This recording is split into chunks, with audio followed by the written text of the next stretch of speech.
Welcome students. In previous lecture we have seen band theory.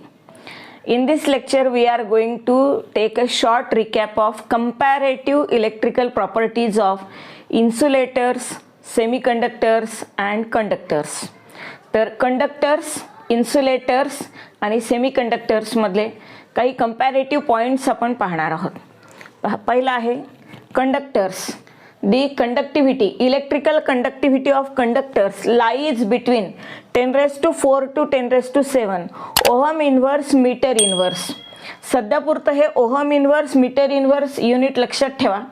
इलेक्ट्रोकेमिस्ट्रीमध्ये conductivity, specific conductivity, specific conductance काय आहेत आणि प्रत्येकाचे units काय काय आहेत हे तुम्हाला चांगलं लक्षात राहणार आहे. सध्यापुरतं इलेक्ट्रिकल कंडक्टिव्हिटीचं unit ohm inverse metre inverse लक्षात ठेवूया. तर conductivity, electrical conductivity of conductors lies between 10 raised to 4 to 10 raised to 7 ohm inverse metre inverse. कधी कधी ओहम इन्व्हर्सला सायमन असं पण म्हटलं जातं. मग याला आपण सायमन मीटर इन्व्हर्स असं पण युनिट देऊ शकतो. इन्सुलेटर्स, नॅचरली इन्सुलेटर्सची इलेक्ट्रिकल कंडक्टिव्हिटी निग्लिजिबल असते, म्हणजे they are bad conductors of electricity असं आपण म्हणतो.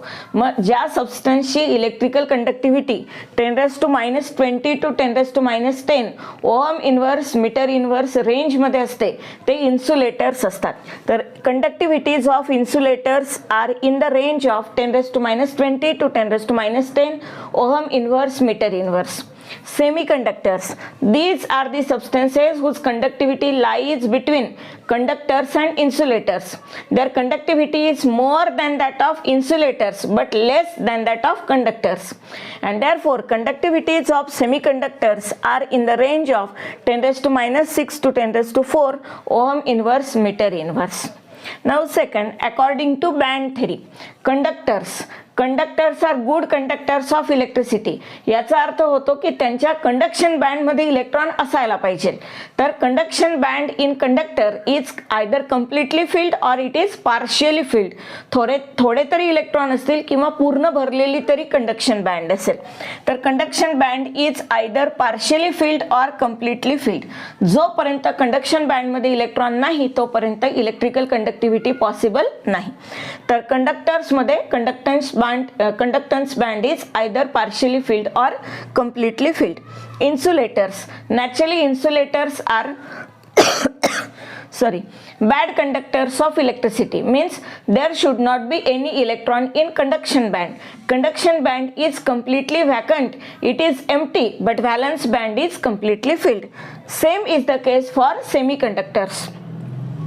Conduction band is empty, valence band is completely filled. Conduction band is empty, valence band is completely filled.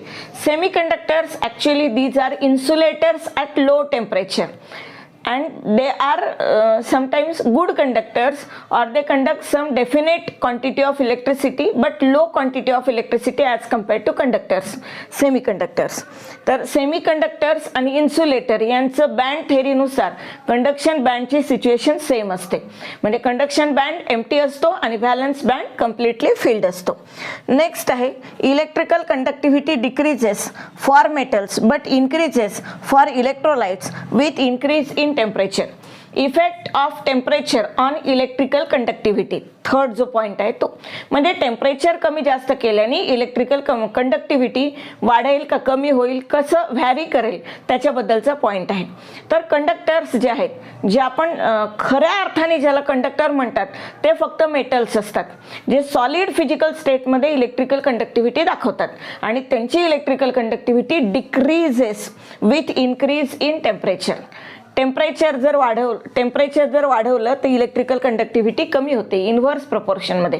तुम्हाला मागे एक्झाम्पल सांगितलं होतं की खूप वेळ जर आपण फॅन सुरू ठेवला तर मोटर गरम होते आणि जी पण इलेक्ट्रिकल कंडक्टिव्हिटी आहे ती कमी होते. हीट टेम्परेचर वाढलं तर इलेक्ट्रिकल कंडक्टिव्हिटी कमी होते. कुणासाठी? मेटलसाठी, मेटॅलिक कंडक्टरसाठी. पण इलेक्ट्रोलिटिक कंडक्टर जर म्हटलं आपण, इलेक्ट्रोलाइट्स जे लिक्विड फिजिकल स्टेटमध्ये ॲक्वियस किंवा मोल्टन स्टेटमध्ये इलेक्ट्रिकल कंडक्टिव्हिटी दाखवतात, त्यांचं उलट आहे. टेम्परेचर वाढलं का इलेक्ट्रिकल कंडक्टिव्हिटी पण वाढते. जर ॲक्वियस NaCl पाण्यामध्ये मीठ विरघळवून जर ते इलेक्ट्रोलाइट तयार केला असेल तर तो, किंवा मोल्टन NaCl मोल्टन NaCl किंवा ॲक्वियस NaCl ह्याच्या बाबतीत मात्र टेम्परेचर वाढवलं तर इलेक्ट्रिकल कंडक्टिव्हिटी वाढते. तर मेटॅलिक कंडक्टरसाठी electrical conductivity decreases with increase in temperature, but for electrolytic conductors electrolytic conductance increases, conductivity increases with increase in temperature. Insulator तर इन्सुलेटरच आहे, तुम्ही काहीही करा, टेम्परेचर कमी ठेवा जास्त ठेवा, इलेक्ट्रिकल कंडक्टिव्हिटी अजिबात दाखवणार नाही. मग there is no effect of increase in temperature on electrical conductivity of insulators. तर insulators do not show any electrical conductivity at low or high temperature due to forbidden zone. याच्यातली जी forbidden gap आहे किंवा energy gap आहे तर तो energy gap खूप जास्त आहे.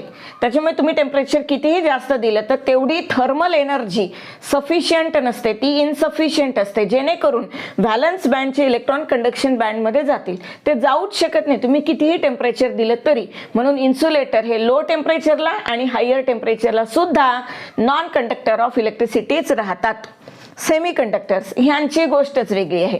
सेमीकंडक्टर्स हे नॉन कंडक्टर सारखे इन्सुलेटर सारखे बिहेव करतात लो टेम्परेचरला, पण जसं जसं आपण टेम्परेचर वाढवणार तसं तसं खूप सारे इलेक्ट्रॉन, टेम्परेचर वाढलं की इलेक्ट्रॉनची संख्या वाढते. कुठली?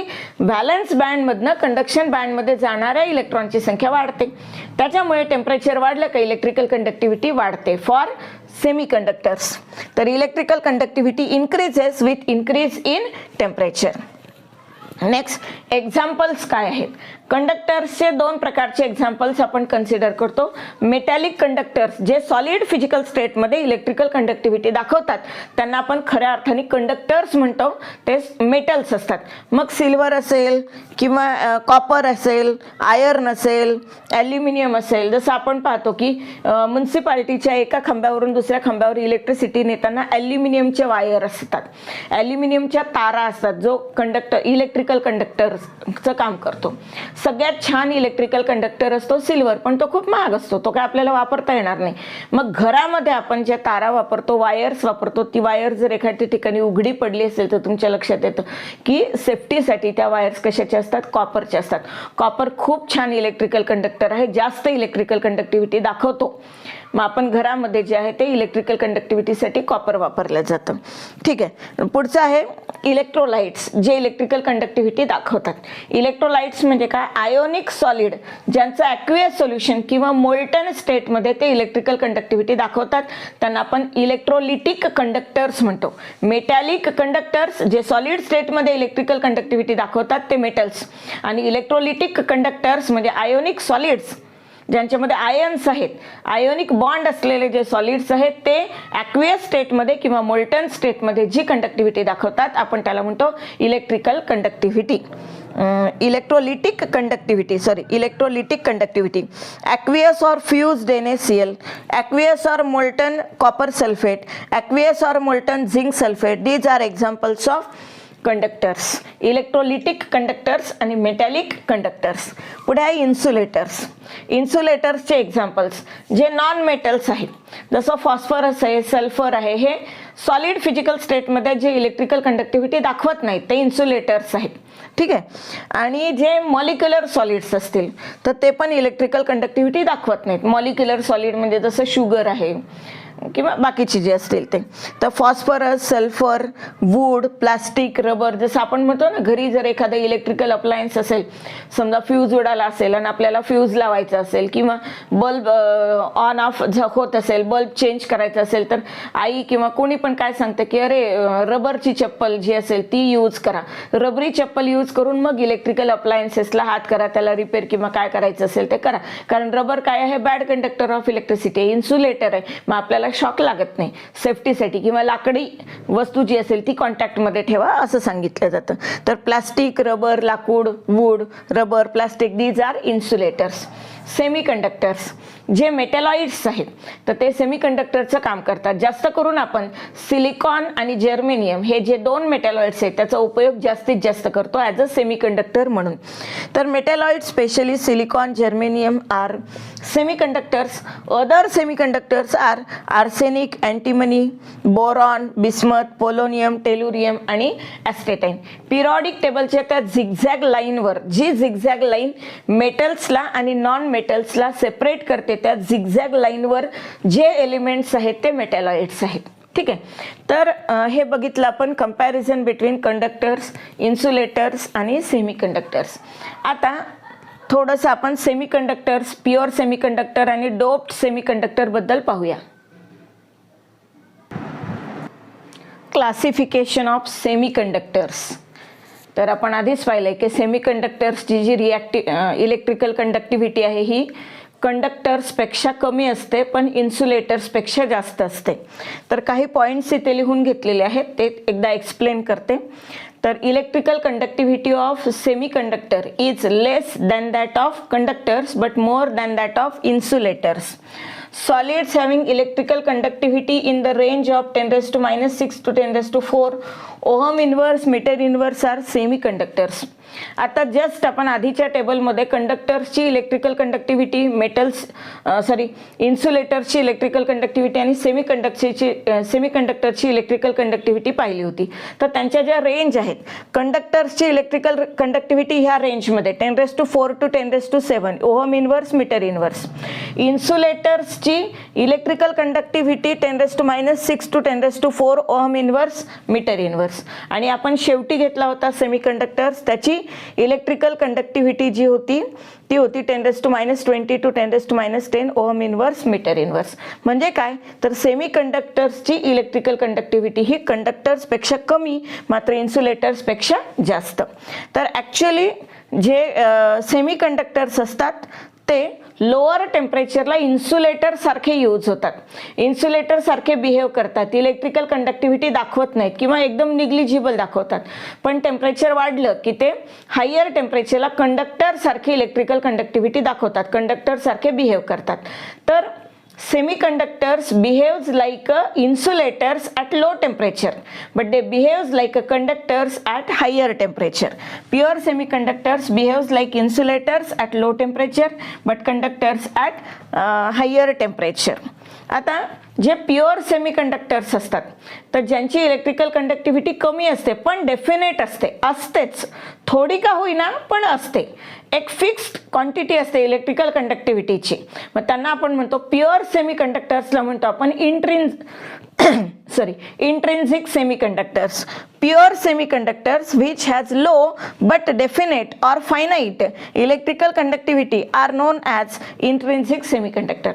जे प्युअर सेमीकंडक्टर आहेत त्यांना आपण म्हणतो इंट्रिन्सिक सेमीकंडक्टर. मात्र आपल्याला माहिती आहे की सेमीकंडक्टरची इलेक्ट्रिकल कंडक्टिव्हिटी ही कंडक्टरच्या इलेक्ट्रिकल कंडक्टिव्हिटीपेक्षा कमीच आहे. मग ती जर आपल्याला वाढवायची असेल तर काय करतात, त्याच्यामध्ये थोडीशी इम्प्युरिटी टाकतात, small quantity of impurity elements add करतात. आणि ती small quantity of impurity elements add करण्याची जी प्रोसेस आहे तिला म्हणतात डोपिंग. तर to increase electrical conductivity of semiconductors small quantity of impurity is added into it and that process is known as doping process and impurity is known as dopant.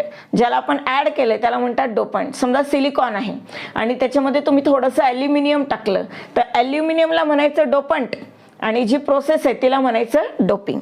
तर electrical conductivity of semiconductors can be increased by adding some impurity, that is dopant, impurity ला म्हणायचं dopant and the process is known as doping.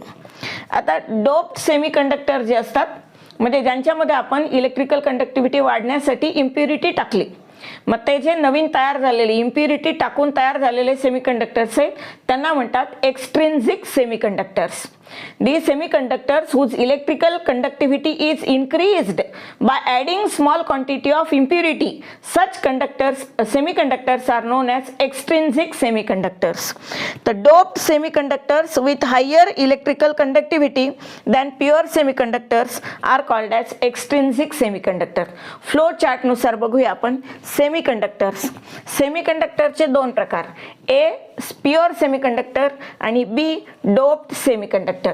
जो ए आहे pure semiconductor त्यालाच आपण म्हणतो intrinsic semiconductors आणि जो डोप्ड सेमीकंडक्टर्स आहे ज्याच्यामध्ये इम्प्युरिटी ॲड केलेली आहे त्याला म्हणतात एक्सट्रिन्सिक सेमीकंडक्टर्स. आता इंट्रिन्सिक सेमीकंडक्टर म्हणजे प्युअर सेमीकंडक्टर. मात्र डोपिंग करताना तुम्ही कुठली इम्प्युरिटी ॲड केली, इलेक्ट्रॉन डेफिशियंट इम्प्युरिटी ॲड केली का इलेक्ट्रॉन रिच इम्प्युरिटी ॲड केली, त्याच्यानुसार त्याचे दोन प्रकार, एन टाईप सेमीकंडक्टर आणि पी टाईप सेमीकंडक्टर. नावच रिप्रेझेंट करतं, एन म्हणजे निगेटिव्ह, तर निगेटिव्ह म्हणजे इलेक्ट्रॉन रिच इम्प्युरिटी.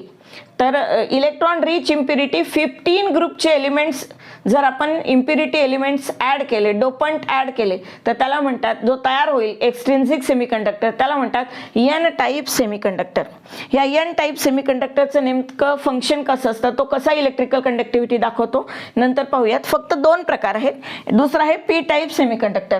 पी म्हणजे पॉझिटिव्ह, पॉझिटिव्ह म्हणजे इलेक्ट्रॉन डेफिशियंट. जी इम्प्युरिटी इलेक्ट्रॉन डेफिशियंट आहे तर त्या इम्प्युरिटीनी जो एक्सट्रिन्सिक सेमीकंडक्टर तयार झाला त्याला म्हणतात पी टाईप सेमीकंडक्टर. तर प्युअर सेमीकंडक्टर बद्दल बघूया. हे जे प्युअर सेमीकंडक्टर्स आहेत किंवा इंट्रिन्सिक सेमीकंडक्टर्स आहेत तर ते लोअर टेम्परेचरला ह्यांचे सगळे जे इलेक्ट्रॉन असतात आउटरमोस्ट शेलमधले ते कोव्हॅलंट बॉन्डमध्ये इन्व्हॉल्ड असतात. समजा सिलिकॉन आहे तर सिलिकॉनचा ॲटॉमिक नंबर 14 आहे, इलेक्ट्रॉनिक कॉन्फिगरेशन 284, आउटरमोस्ट शेलमध्ये 4 इलेक्ट्रॉन आहे. मग प्रत्येक सिलिकॉन ॲटम इतर 4 सिलिकॉन ॲटम सोबत कोव्हॅलंट बॉन्ड तयार करेल. एकही इलेक्ट्रॉन फ्री नाही आहे जो इलेक्ट्रिकल कंडक्टिव्हिटी दाखवेल.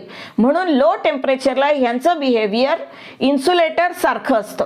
मात्र जर आपण टेम्परेचर वाढवलं तर हे बॉन्ड्स जे असतात ते व्हायब्रेट होतात आणि काही बॉन्ड तुटतात. समजा आता इथला बॉन्ड तुटला तर हा बॉन्ड तुटल्यानंतर ह्या बॉन्डमध्ये 2 इलेक्ट्रॉन आहेत. हे इलेक्ट्रॉन आता अवेलेबल झाले कशासाठी, इलेक्ट्रिकल कंडक्टिव्हिटी दाखवण्यासाठी. समजा हा पण बॉन्ड तुटला, बरेच बॉन्ड तुटतात. जसं जसं टेम्परेचर वाढतात नंबर ऑफ बॉन्ड तुटण्याची प्रक्रिया जास्त होते आणि मग हे जे इलेक्ट्रॉन आहेत फ्री झाले हायर टेम्परेचरला. आता जर तुम्ही पोटेन्शियल डिफरन्स अप्लाय केलं तर हे जे फ्री इलेक्ट्रॉन असतील हे पॉझिटिव्ह टर्मिनलकडे जातील आणि निगेटिव्ह टर्मिनलमधनं येणारे इलेक्ट्रॉन ह्या सिलिकॉन सेमीकंडक्टरमध्ये एंटर करतील आणि इलेक्ट्रॉन असे फ्लो व्हायला लागतील. आणि flow of electron is nothing but electricity, है ना. मग इलेक्ट्रिसिटी ते कंडक्ट करू शकतात, इलेक्ट्रिकल कंडक्टिव्हिटी दाखवू शकतात.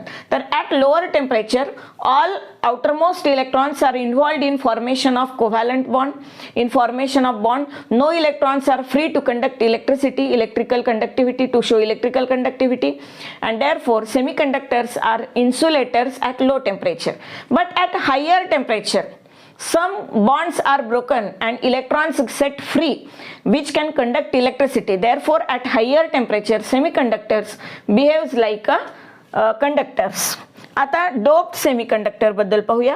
आता डोप्ड सेमीकंडक्टर मध्ये दोन प्रकार, एन टाईप सेमीकंडक्टर आणि पी टाईप सेमीकंडक्टर. सुरुवातीला आपण एन टाईप सेमीकंडक्टर पाहूया. एन टाईप सेमीकंडक्टर मध्ये N type semiconductor is prepared by adding electron rich impurity.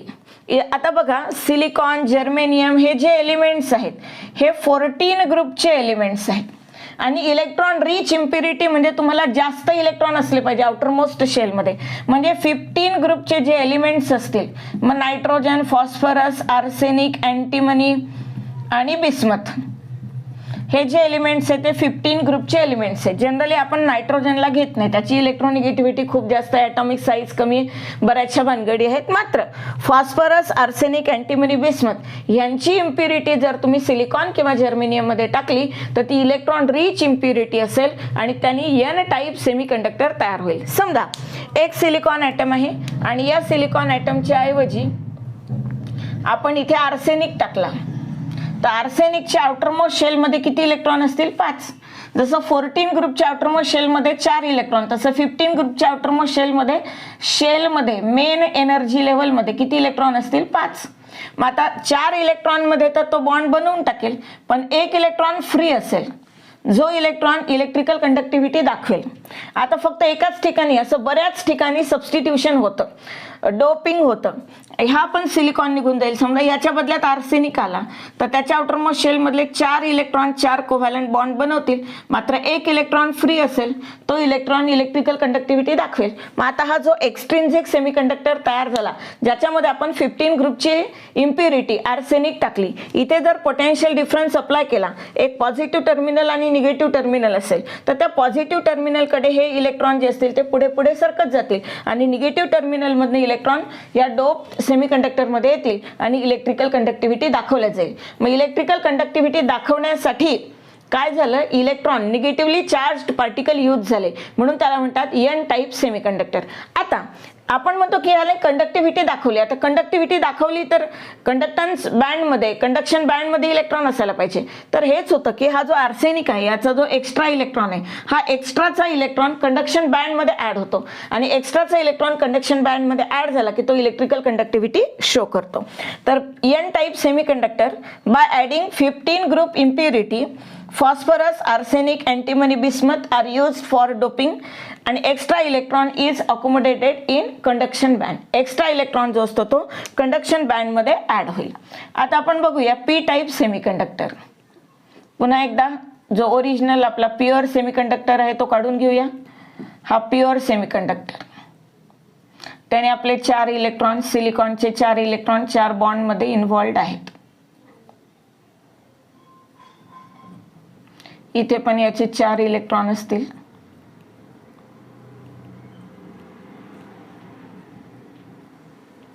ठीक आहे. तर हा प्युअर सेमीकंडक्टर आहे सिलिकॉन.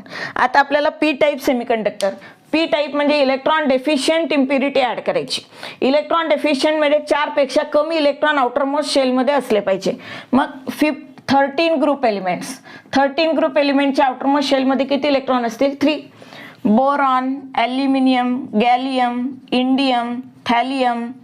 ठीक आहे. तर असे एलिमेंट्स असतील. आता बोरॉन पुन्हा सेकंड पिरियडचा मेंबर आहे, त्याला थोडं सोडून द्या. मग ॲल्युमिनियम, गॅलियम, इंडियम, थॅलियम हे जे एलिमेंट्स आहे, ॲल्युमिनियम, गॅलियम, इंडियम, थॅलियम यांची इम्प्युरिटी जर ऍड केली, हे जर डोपंट म्हणून यूज केले तर यांच्या आउटरमोस्ट शेलमध्ये 3च इलेक्ट्रॉन आहे. मग ते फक्त 3 कोव्हॅलंट बॉन्ड बनवतील. समजा हा सिलिकॉन आहे, हा काढून टाकला आणि सिलिकॉनच्या ऐवजी समजा आपण घेतलं इंडियम, तर त्याच्या आउटरमोस्ट शेलमध्ये 3च इलेक्ट्रॉन आहे. तर 3 बॉन्ड तो तयार करेल आणि 1 इलेक्ट्रॉन काही राहणार नाही आणि सिलिकॉनचा 1 इलेक्ट्रॉन इकडचा फ्री असेल आणि इथे होल तयार होईल.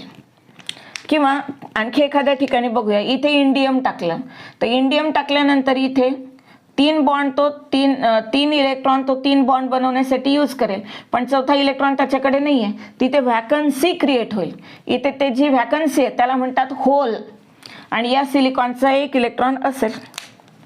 आता होतं काय, जेव्हा असा या डोप सेमीकंडक्टरला, पी टाईपच्या सेमीकंडक्टरला ज्याच्यामध्ये इंडियमची इम्प्युरिटी ऍड केलेली आहे त्याला पोटेन्शियल डिफरन्स आपण अप्लाय करणार, त्यावेळेला शेजारचा जो कोव्हॅलंट बॉन्ड असतो तो कोव्हॅलंट बॉन्ड तुटतो, त्याचे 2 इलेक्ट्रॉन फ्री होतात आणि हा इलेक्ट्रॉन ह्या इंडियमच्या होलमध्ये जाऊन बसतो.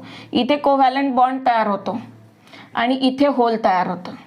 इलेक्ट्रॉन म्हणजे हे होल इकडे सरकलं. ठीक आहे. इकडे जर तुम्ही पॉझिटिव्ह टर्मिनल दिलं, इकडे जर निगेटिव्ह टर्मिनल दिलं तर ह्या निगेटिव्ह टर्मिनल मधच्या साईडनी जे बॉन्ड आहेत ते तुटतात आणि होलमध्ये इलेक्ट्रॉन टाकतात. समजा आता इथे हा बॉन्ड तुटेल आणि त्याचे 2 इलेक्ट्रॉन सेट होतील. हा 1 इलेक्ट्रॉन ह्या इंडियमच्या होलमध्ये येईल आणि इथे बॉन्ड तयार होईल आणि इथे होल तयार होईल. असं करत करत जे होल आधी इथे होतं ते इकडे गेलं, हे होल इथे होतं ते इकडे गेलं, असं करत करत हे जे होल आहे हे निगेटिव्ह टर्मिनल पर्यंत, एक्सटर्नल बॅटरीच्या एक्सटर्नल सेलच्या निगेटिव्ह टर्मिनल पर्यंत फ्लो होतं आणि इलेक्ट्रॉन त्याच्या अपोजिट डायरेक्शननी फ्लो होतात. मग ते इलेक्ट्रिकल कंडक्टिव्हिटी दाखवतात. तर इलेक्ट्रिकल कंडक्टिव्हिटी कशामुळे आहे? होलमुळे आहे. होल म्हणजे इलेक्ट्रॉन डेफिशियंट सेंटरमुळे आहे, म्हणून त्याला म्हणतात पी टाईप सेमीकंडक्टर. आता इथे कंडक्शन बँडमध्ये इलेक्ट्रॉन राहत नाहीत, मात्र व्हॅलन्स बँड मध्ये होल क्रिएट होतं. जनरली व्हॅलन्स बँड हा कम्प्लिटली फिल्ड बँड असतो. कंडक्शन बँड व्हॅकंट आहे सेमीकंडक्टरमध्ये आणि इन्सुलेटरमध्ये पण. मग सेमीकंडक्टरमध्ये कंडक्शन बँड व्हॅकंट आहे. जर तुम्ही एन टाईपची इम्प्युरिटी ऍड केली तर कंडक्शन बँडमध्ये एक्स्ट्रा इलेक्ट्रॉन जाऊन कंडक्टिव्हिटी दाखवेल.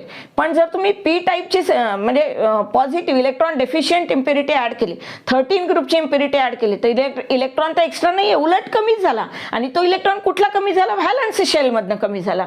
म्हणजे त्याच्यामध्ये व्हॅलन्स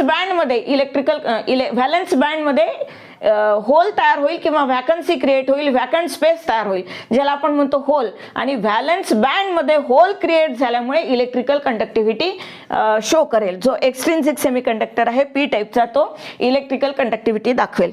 तर aluminium, gallium, indium, thallium these elements can be used to prepare p-type semiconductor, and conductivity of p-type semiconductor is due to hole created in a valence band. Valence बँडमध्ये hole create झाल्यामुळे P टाईपचा extrinsic semiconductor electrical conductivity दाखवेल. Last topic आहे magnetic properties.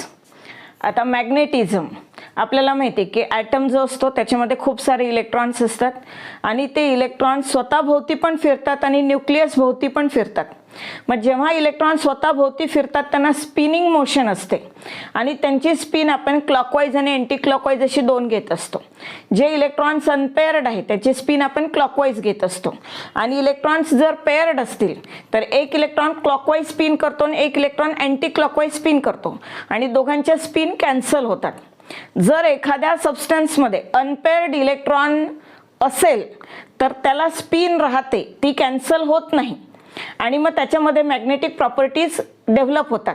आणि जर सबस्टन्समध्ये सगळेच electron paired असले तर काय होतं, एकाची स्पिन दुसरा इलेक्ट्रॉन कॅन्सल करतो आणि त्याच्यामध्ये मॅग्नेटिक कॅरेक्टर डेव्हलप होत नाही.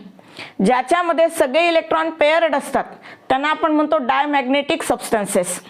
ज्यांच्यामध्ये इलेक्ट्रॉन अनपेअर्ड असतात त्याचे दोन प्रकार असतात. एक असतो पॅरामॅग्नेटिक सबस्टन्स आणि एक असतो फेरोमॅग्नेटिक सबस्टन्स. तसं पाहिलं तर डायमॅग्नेटिक सबस्टन्समध्ये सगळे इलेक्ट्रॉन पेअर्ड आहेत. पॅरामॅग्नेटिक सबस्टन्समध्ये काही कमी इलेक्ट्रॉन आहेत पण कमी आहेत. कमी इलेक्ट्रॉन जे असतात ते अनपेअर्ड असतात आणि फेरोमॅग्नेटिक सबस्टन्समध्ये खूप सारे इलेक्ट्रॉन अनपेअर्ड असतात. तसं पाहिलं तर फेरोमॅग्नेटिझममध्ये आणखी अँटी फेरोमॅग्नेटिक, फेरीमॅग्नेटिक असं पण क्लासिफिकेशन आहे ज्याच्यामध्ये खूप सारे इलेक्ट्रॉन अनपेअर्ड असतील, लार्ज नंबर ऑफ अनपेअर्ड इलेक्ट्रॉनवाले. फेरीमॅग्नेटिक, अँटी फेरीमॅग्नेटिक पण आपल्याला सिलेबसमध्ये नाही आहे, आपण फेरोमॅग्नेटिझम पर्यंतच राहूया. तर diamagnetic substances contain all electrons paired, paramagnetic substances contain few unpaired electrons and ferromagnetic substances contain large number of unpaired electrons. आता ह्याच्यामुळे काय होतं की in diamagnetic substances as all electrons are paired they do not have any dipole they do not have magnetic moment. त्यांना magnetic moment नसते, सगळ्यांची spin एकमेक electron cancel करून जातात, तर they have zero magnetic moment. Paramagnetic substances मध्ये few electrons R unpaired म्हणून याची जी magnetic moment असेल ती कमी असेल, तर less magnetic moment, hence lose magnetism when external magnetic field is applied. म्हणजे याच्यामध्ये अनपेअर्ड इलेक्ट्रॉनची संख्या कमी असल्यामुळे जर एक्सटर्नल मॅग्नेटिक फील्ड दिलं तर याच्यामध्ये मॅग्नेटिझम क्रिएट होतं, मॅग्नेटिक मोमेंट असते पण ती कमी असते. एक्सटर्नल मॅग्नेटिक फील्ड रिमूव्ह केलं का याच्यातलं मॅग्नेटिझम गायब होतं, हे टेम्पररी असतं. फेरोमॅग्नेटिक सबस्टन्समध्ये खूप सारे electron, large number of unpaired electron असल्यामुळे त्याच्यामध्ये मॅग्नेटिक मोमेंट खूप जास्त असते म्हणून एक्सटर्नल मॅग्नेटिक फील्ड आलं का याच्यामध्ये मॅग्नेटिक मोमेंट क्रिएट होतं आणि एक्सटर्नल मॅग्नेटिक फील्ड तुम्ही रिमूव्ह केलं तरी याच्यातलं मॅग्नेटिझम जात नाही. मग असे जे सबस्टन्सेस असतात त्यांना आपण परमनंट मॅग्नेटमध्ये कन्वर्ट करू शकतो, परमनंट मॅग्नेटाइज्ड करू शकतो. तर large magnetic moment, hence they are permanently magnetised. ज्याच्यामध्ये सगळे इलेक्ट्रॉन्स पेअर्ड आहेत त्याच्यामध्ये मॅग्नेटिक मोमेंट नाही म्हणून एक्सटर्नल मॅग्नेटिक फील्डमध्ये ठेवलं तर हे सबस्टन्सेस रिपेल होतात. Diamagnetic substances get repelled, weakly repelled in magnetic field.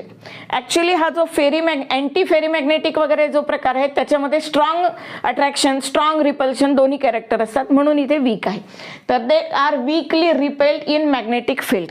Paramagnetic substances are weakly attracted in external magnetic field. कमी अनपेअर्ड इलेक्ट्रॉन आहे म्हणून they are weakly attracted in external magnetic field. Ferromagnetic substances contain large number of unpaired electron, therefore they are strongly attracted in external magnetic field. काही examples आहेत. Diamagnetic सबस्टन्समध्ये F2, N2, NaCl, H2O, benzene. ठीक आहे, याच्यामध्ये diamagnetic सबस्टन्समध्ये जर आपण valence bond theory वगैरे बघितली तर ऑक्सिजन डायमॅग्नेटिक वाटतो पण तो नाही आहे, तर तो पॅरामॅग्नेटिक आहे. ही गोष्ट इथे जाणीवपूर्वक लक्षात ठेवायची आहे का ऑक्सिजन जरी आपल्याला याचे दिसला, ऑक्सिजनचा ॲटॉमिक नंबर किती आहे, 8 आहे, दुसरा पण 8 आहे, मग 8 आणि 8 16 इलेक्ट्रॉन असतील म्हणजे आपल्याला असं वाटतं की एकाचे 8 इलेक्ट्रॉन, दुसऱ्याचे 8 इलेक्ट्रॉन, 16 इलेक्ट्रॉन पेअर्ड असायला पाहिजे, मग तो डायमॅग्नेटिक असायला पाहिजे. पण तसं नाही आहे. एक्सेप्शनली मॉलिक्युलर ऑर्बिटल थेरीमध्ये, केमिकल बॉन्डिंगमध्ये आपण पाहिलंय की एक्सेप्शनली ऑक्सिजन जो डायमॅग्नेटिक असायला पाहिजे, मॉलिक्युलर ऑर्बिटल थेरीनुसार तो पॅरामॅग्नेटिक आहे. प्रॅक्टिकली तो पॅरामॅग्नेटिक आहे ऑक्सिजनला तुम्ही एक्सटर्नल मॅग्नेटिक फील्डमध्ये ठेवलं तर तो वीकली अट्रॅक्ट होतो, म्हणजे तो पॅरामॅग्नेटिक आहे, रिपेल होत नाही. रिपेल झाला असता तर तो डायमॅग्नेटिक असता, पण तो अट्रॅक्ट होतो म्हणजे तो पॅरामॅग्नेटिक आहे. मग Cu2 plus Fe3 plus Cr3 plus oxygen, these are paramagnetic substances. Solid oxygen असेल तर सॉलिडमध्ये घेतलंय म्हणून. कधी कधी तुम्हाला असंच गुगली टाकतात, ते ऑक्सिजन पण टाकतात. मग आता इथे नाही का आपण नायट्रोजन गॅस घेतला, फ्लोरीन गॅस घेतला, गॅस पण घेऊ शकतो. असं काही ते सॉलिडच असलं पाहिजे असं नाही. आपल्या चॅप्टरचं नाव सॉलिड स्टेट आहे म्हणून आपण जास्त एक्झाम्पल सॉलिडचे घेतो, पण विचारताना ते विचारू शकतात की बाबा ऑक्सिजनचं नेचर काय आहे, तर आपण लिहायचं पॅरामॅग्नेटिक. नायट्रोजनचं नेचर काय आहे, तर ते असेल डायमॅग्नेटिक, जरी तो गॅस असला तरी. आणि ferromagnetic substance iron, cobalt, nickel, gadolinium, CrO2, these are examples of ferromagnetic substances. Electronic configuration पाहून काही जणांचं मॅग्नेटिक कॅरेक्टर ठरवता येतं, काही जणांना आपल्याला पाठ करावं लागेल की हे एक्झाम्पल्स आहेत. तर या ठिकाणी सॉलिड स्टेट चॅप्टरचा सिलेबस आपला कव्हर झालाय. नेक्स्ट व्हिडिओमध्ये आपण काही इम्पॉर्टंट टिपिकल पुन्हा पुन्हा विचारले जाणारे किंवा त्याच टाईपचे MCQ CET मध्ये विचारले जातात तसे टिपिकल MCQचं डिस्कशन घेणार आहोत.